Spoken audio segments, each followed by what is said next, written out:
এই গরমে তরমুজ আর চিয়া সিড দিয়ে যদি এরকম একটা হেলদি ড্রিঙ্কস তৈরি করে নেওয়া যায় তাহলে কিন্তু মন্দ হয় না। এটা তৈরির জন্য প্রথমে আমি এখানে 1 কাপের কিছুটা কম পরিমাণ পানি নিয়ে নিয়েছি। তার মধ্যে দিয়ে দিচ্ছি 2 টেবিল চামচ পরিমাণ চিয়া সিড। এখন একটু নেড়েচেড়ে খুব ভালোভাবে মিশিয়ে রেখে দেব 2 ঘন্টা। এখন চুলায় একটা প্যান বসিয়ে তাতে 2 কাপ পরিমাণ লিকুইড মিল্ক নিয়ে নিচ্ছি। এরপর দিয়ে দিচ্ছি 1/4 কাপ চিনি, তারপর অ্যাড করছি 1/4 কাপ গুঁড়া দুধ। এখানে চিনির পরিবর্তে আপনারা মধুও ব্যবহার করতে পারেন। সেক্ষেত্রে দুধটা চুলা থেকে নামিয়ে কিছুটা ঠান্ডা করে মধুটা অ্যাড করতে হবে।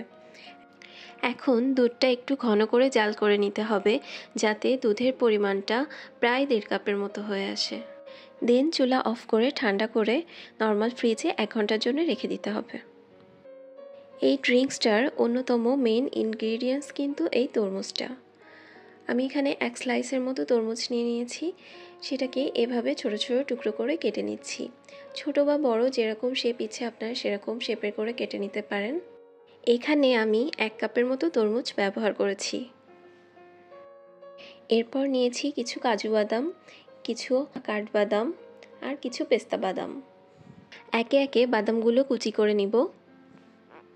এই 3 ধরনের বাদামই যে দিতে হবে এমন কোনো কথা নেই, আপনারা আপনাদের ইচ্ছা মতো যে কোনো ধরনের ড্রাই ফ্রুটস অ্যাড করতে পারেন। খেজুর, কিশমিশ অথবা আখরোট অ্যাড করে দিতে পারেন কিন্তু। এখন এমন একটা মিক্সিং বোল নিয়ে নিয়েছি, তাতে আগে থেকে জাল করে ঠান্ডা করে রাখা দুধটা ঢেলে দিচ্ছি। মধ্যে একে একে সব উপকরণগুলো দিয়ে দিতে হবে। আমি প্রথমে চিয়া সিড যেটা ভিজিয়ে রেখেছিলাম সেটা ঢেলে দিলাম। পর কেটে রাখা তরমুজগুলো অ্যাড করে দিলাম। তরমুজ অ্যাড করার জন্যে কিন্তু এই ড্রিঙ্কসটার কালারটা খুব সুন্দর আসবে। এরপর একে একে বাদাম কুচিগুলো ঢেলে দিচ্ছি। সবগুলো উপকরণ খুব ভালোভাবে নেড়ে মিশিয়ে নিচ্ছি। এই তো রেডি হয়ে গেল তরমুজ আর চিয়া সিড দিয়ে তৈরি সুপার হেলদি একটা ড্রিঙ্কস। অথবা আমরা এটাকে তরমুজ বা চিয়া সিডের ডেজার্টও কিন্তু বলতে পারি।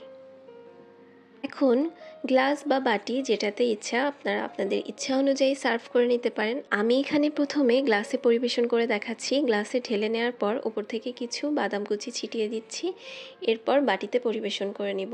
ঠিক একইভাবে মিশ্রণটা বাটিতে ঢেলে নিয়েছি আর বাদাম কুচিও দিয়ে দিচ্ছি। এটার টেস্টটা যে এত অসাধারণ হয়, বাসায় একবার তৈরি না করে খেলে কিন্তু বুঝবেন না। ইটস এ রিকোয়েস্ট, বাসায় ট্রাই করবেন। সবাই ভালো থাকবেন। Thanks for watching. Allah Hafiz.